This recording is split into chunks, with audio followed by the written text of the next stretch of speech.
Avengers doomsday का second trailer आ चुका है और ये पहले वाले से भी ज्यादा खतरनाक है। इस ट्रेलर में जो डॉक्टर डूम ने ऑरा फार्म किया है उसको देखकर कच्चा गिला हो गया। I know it sounds weird but to hell with that, मुझे बहुत मजा आया। और लिटरली अगर एक महीने पहले मार्वल अपने उस वाले ट्रेलर की जगह इस वाले ट्रेलर को ड्रॉप कर देता तो इंटरनेट ब्रेक नहीं बल्कि डिस्ट्रॉय हो जाता। इस ट्रेलर में ऐसे डॉक्टर डूम का ऑरा फार्मिंग का सीन है जिसको देखकर किसी का भी कच्चा गिला हो जाए मेरा। एनीवे, अगर हम बात करें इस ट्रेलर के बारे में, ट्रेलर की शुरुआत होती है सू स्टॉर्म से जो कि डॉक्टर डूम के बारे में बात कर रही है और कह रही है कि Victor was the smartest guy in any room.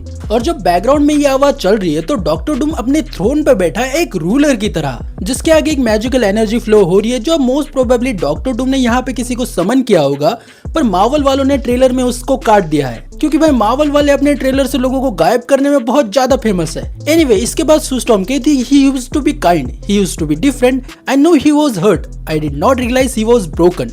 जिसका मतलब डॉक्टर डूम पहले से विलन नहीं था बल्कि एवेंजर्स ने उसको विलन बनाया है। जिसके बाद डॉक्टर डूम हमें अपने कैसल में दिखाया जाता है जो कि एक पेंटिंग की तरफ देख रहा है। पेंटिंग में एक बच्चा और एक लेडी दिखाई गई है जो कि मोस्ट प्रोबेबली अपनी डॉक्टर डूम की वाइफ और उसका बच्चा होगा। और इसी स्टोरी को एवेंजर्स कैंग डायनेस्टी में भी फॉलो किया जाने वाला था, जहाँ कैंग अपनी बीबी और बच्चे को बचा नहीं पाता और उनको दोबारा से जिंदा करने के लिए वो पूरे मल्टीवर्स को डिस्ट्रॉय करके एक नया बैटल वर्ल्ड बनाता जहाँ पे उसकी बीबी और बच्चा दोनों जिंदा होते। बाकी अगर आपको ये वाली स्टोरी जाननी है तो डिस्क्रिप्शन में इसकी लिंक मिल जाएगी, मैंने कैंग डायनेस्टी की पूरी स्टोरी बताई है। Anyway, back to the main topic. इस पेंटिंग में उसका बीबी और बच्चा दिखाया जा रहा है जो कि मोस्ट प्रोबेबली वो मारे गए होंगे और इसको पहली नजर में देखकर ऐसा लगता है कि he is not a villain, he is just a broken man who wants to save his family. पर वो डूम है और डूम ऐसे नॉर्मल रीजंस पे काम नहीं करता, वो एक ईगोइस्टिक है। उसका मानना है कि अगर दुनिया में कोई गॉड है तो वो डूम खुद है। इस दुनिया को अगर कोई बचा सकता है और इस दुनिया पे अगर किसी को रूल करना चाहिए तो वो है डॉक्टर डूम। और इसी वजह से वो अपनी वाइफ और बच्चे को दोबारा जिंदा करने की कोशिश करेगा ही करेगा, पर वो साथ ही में पूरे वर्ल्ड पे डोमिनेशन भी करने की कोशिश करेगा। डॉक्टर डूम बस अपनी फैमिली को जिंदा नहीं करना चाहता बल्कि वो इस पूरे मल्टीवर्स पे राज करना चाहता है। और यही चीज ट्रेलर में हमें आगे पता भी चलती है कि इनकर्जन्स अपने आप नहीं हो रहे हैं बल्कि इन इनकर्जन्स को शुरू करने के पीछे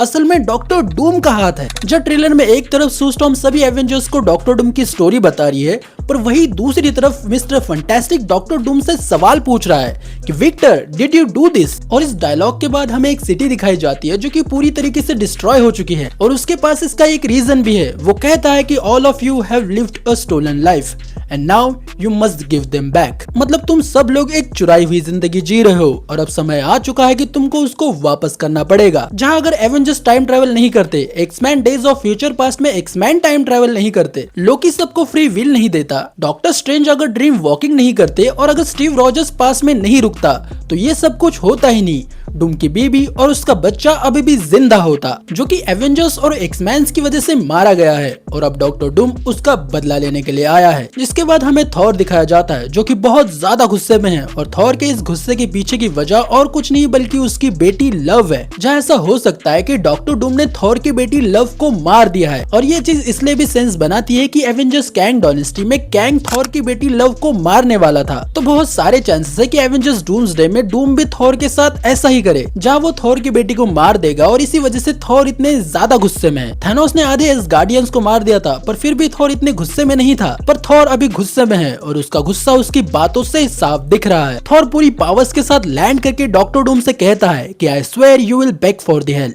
long before I grant you, जिसका मतलब कि तुम नर्क की भीख मांगोगे पर मैं वो तुम्हें बिल्कुल भी नहीं दूंगा। थॉर अपनी पूरी पावर्स का यूज करके डॉक्टर डूम पर अटैक करता है और डॉक्टर डूम उसको ऐसे करके उड़ा देता है। सोच रहे हो थॉर एक गॉड है जो कि अब ओडिन से भी ज्यादा स्ट्रॉन्ग है और उसको डूम ऐसे करके उड़ा दे रहा है। Avengers are done bro, Avengers are done. पर ये तो कुछ भी नहीं, डॉक्टर डूम थॉर को ऐसे फेंक देता है और एक डायलॉग बोलता है the hell answers to me for I am Doom. मतलब डॉक्टर डूम थॉर से कहता है कि तुम नर्क की बात कर रहे हो, नर्क मेरी बात मानता है क्योंकि मैं डूम हूँ। भाई घूसबम्स, मेरे को अभी भी घूसबम्स आ रहे हैं। This is how you create a hype of a villain.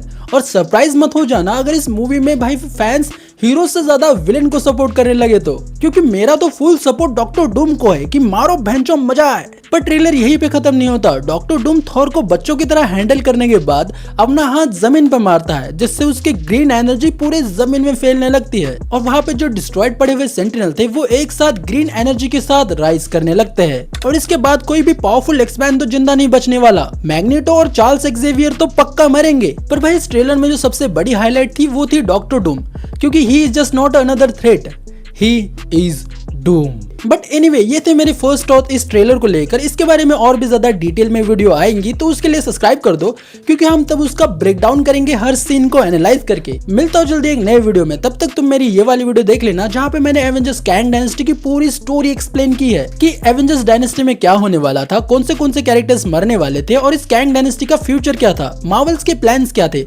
ये सब मैंने इस वीडियो में बताया है, तो एक बार इसको जरूर से चेकआउट कर लेना। डिस्क्रिप्शन में भी लिंक मिल जाएगी और यहाँ पे भी फ्लैश हो रहा होगा। मिलता हूं जल्दी, बाय।